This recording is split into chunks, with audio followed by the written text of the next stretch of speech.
ప్రధానమంత్రి చంద్రబాబు నాయుడు గారు, పవన్ కళ్యాణ్ గారు ముగ్గురు ఒక ఫ్రేమ్లో కనపడ్డారు. సో ఏదో ఒకటి చేస్తారు, ఏదో ఒకటి ఇస్తారు. రెండోసారి వస్తున్నారు. మొదటిసారి అంటే నీళ్లు మట్టి వెళ్ళారు. రెండోసారి వస్తున్నారు కాబట్టి ఏదో ఒకటి చేస్తారని చెప్పేసి 5 కోట్ల మంది ఎదురు చూస్తూ వచ్చారు. ఆయన మాట్లాడినటువంటి 20 నిమిషాల పాటు పవన్ కళ్యాణ్ని పోగొట్టము, చంద్రబాబు నాయుడిని పోగొట్టము, లేదంటే వాళ్ళిద్దరి మధ్య ఉన్నటువంటి సన్నిహితం గురించి మాట్లాడుతూ వచ్చారు. కానీ ఎక్కడా కూడా ఆంధ్రప్రదేశ్ రాష్ట్ర రాజధానికి సంబంధించి, ఆంధ్రప్రదేశ్ పౌరులకు సంబంధించి ఎక్కడా కూడా మాట్లాడలేదు. ఆయన స్పీచ్ విన్నప్పుడు మీకు ఎలా అనిపించింది?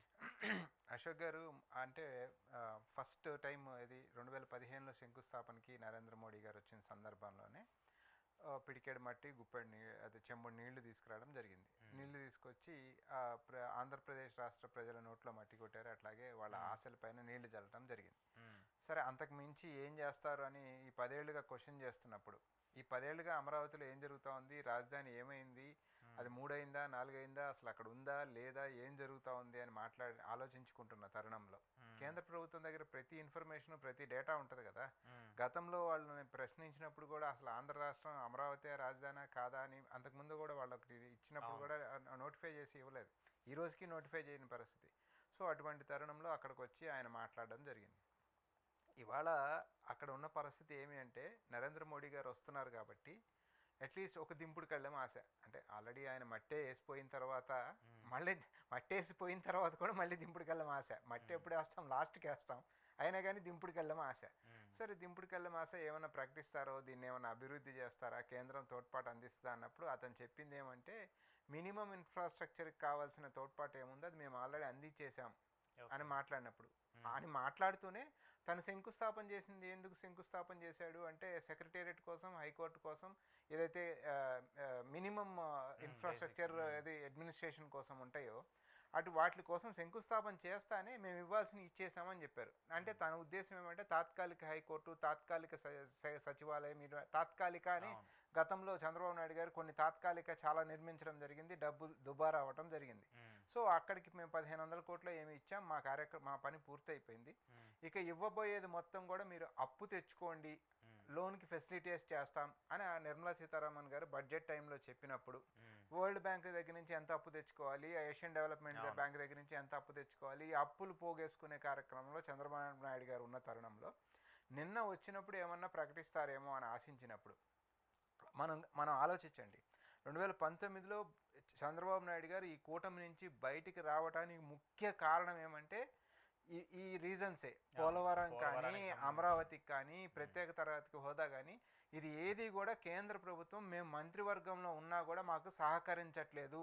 నరేంద్ర మోడీ అసలు దేశానికి ప్రధానమంత్రిగా పనికిరాడు, అతనితో పొత్తే అనవసరం అని మాట్లాడి బయటకు వచ్చేసిన తెలుగుదేశం పార్టీ, భారతీయ జనతా పార్టీతో నరేంద్ర మోడీ నాయకత్వంలోని ప్రధానిగా ఉన్నప్పుడు బయటకు వచ్చిన చంద్రబాబు నాయుడు గారు ఇట్లా ఉంటే కాదు, మళ్ళా ఇబ్బంది అవుతుంది, వైసీపీ మనం విడిపోబట్టే గెలిచింది కాదు అని పవన్ కళ్యాణ్ గారు ఆయన స్వయంగా చెప్పడం జరిగింది. నన్ను ఈసడించుకున్నా, చిరాకు పడ్డా, వాళ్ళు నానా మాటలు దుర్భాషలు ఆడినా కూడా ఈ పొత్తు సహకారం అవడానికి, కూటమి ఫామ్ అవడానికి, ఏది భారతీయ జనతా పార్టీ, తెలుగుదేశం, పవన్ కళ్యాణ్ కూటమి ఫామ్ అవడానికి నేనే మేజర్ కృషి చేశాను అని పవన్ కళ్యాణ్ గారు క్లెయిమ్ చేసుకున్న తర్వాత ఇవాళ ఆంధ్ర రాష్ట్రానికి సంబంధించి రావాల్సిన ఏది పునర్నిర్మాణ చట్టంలోని కావచ్చు, లేకపోతే పార్లమెంట్ ఇచ్చిన హామీలు కావచ్చు, ప్రత్యేక తరగతి హోదా కావచ్చు, అమరావతి కావచ్చు, పోలవరం కావచ్చు, వీటన్నిటికీ కూడా మరి అంతే రెస్పాన్సిబిలిటీ తీసుకోవాలి కదా పవన్ కళ్యాణ్ గారు.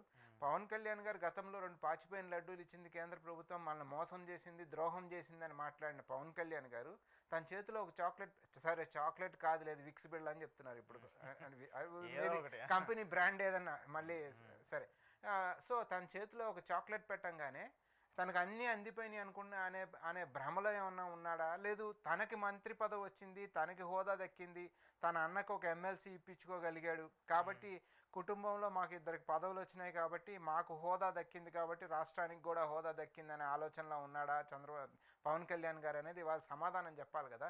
మీరు పొత్తు కోసం అంత వెంపర్లాడి పొత్తుకు సహకారం చేసినప్పుడు రాష్ట్ర ప్రజలు 5 కోట్ల ప్రజలు అంత ఆశగా ఎదురు చూశారు. అమరావతిలో నరేంద్ర మోడీతో ఇంత బ్రదర్ పవన్ కళ్యాణ్ మనమే చేయాలి అన్నప్పుడు ఈ మనము ఏం చేస్తారు అంటే అప్పు తెచ్చుకుంటారు, అంతే కదా. సో దాని ద్వారా పవన్ కళ్యాణ్ యొక్క ఇమేజ్ అంటే పవన్ కళ్యాణ్ అంతకు ముందంతా కూడా ఏదో స్ట్రైట్ ఫార్వర్డ్ లీడరు, డి అంటే డి అంటాడు, సాధించుకొస్తాడు, అంటే తన అంటే ఎంతో కొంత ఎక్స్పెక్టేషన్ యా ఉండేది తన జనాలకి. తన తన ప్రెజెంటేషన్ అంతా భారీగా ఉండేది కదా, బల్ల గుద్దేసి చొక్కాలు చించేసి కాగితాలు ఇసిరేసి గందరగోళంగా ఉండేది. సో అది తన పెద్ద బీభత్సమైన ఇదేనే టైప్లో ఒక బిల్డప్ ఇచ్చుకున్న తర్వాత నిన్న సభ చూసినప్పుడు ముగ్గురు ఒకరినొకరు పొగుడుకోవడం, ఎవరు నరేంద్ర మోడీ గారు కానీ, చంద్రబాబు నాయుడు గారు కానీ, పవన్ కళ్యాణ్ గారు కానీ, ఇన్ ఎడిషన్ మళ్ళీ లోకేష్ బాబు కానీ, వీరంతా ఒకరినొకరు పొగుడుకోవడం తప్ప, ఒకరి ఇమేజ్ని ఒకరు కాపాడుకునే ఒక ప్రయత్నం చేశారు తప్ప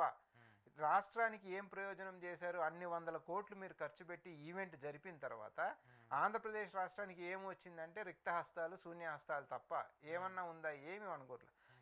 ఇంకొకటి కూడా మనం గమనించండి, పవన్ కళ్యాణ్ గారు ఆడపా చూసి చదువుతారేమో కానీ చంద్రబాబు నాయుడు గారి స్పీచ్ చూసి చదవటం నేను ఎప్పుడు చూడలే, చాలా తక్కువ. ఏదైనా పాయింట్స్ చూసుకొని చదువుతారేమో కానీ ఆయన చూసి చదవటం అనేది లేదు. అటువంటిది చంద్రబాబు నాయుడు గారు కూడా స్క్రిప్ట్ అంతా చూసి చదివినప్పుడు అది ఎవరు స్క్రిప్ట్ చేసి ఇచ్చారు? నరేంద్ర మోడీ గారిని అంతగా పొగడమని చంద్రబాబు నాయుడు గారు అంత స్క్రిప్ట్ ఎందుకు చదివారు అనేది కూడా మనం ఇక్కడ ఆలోచించాల్సింది.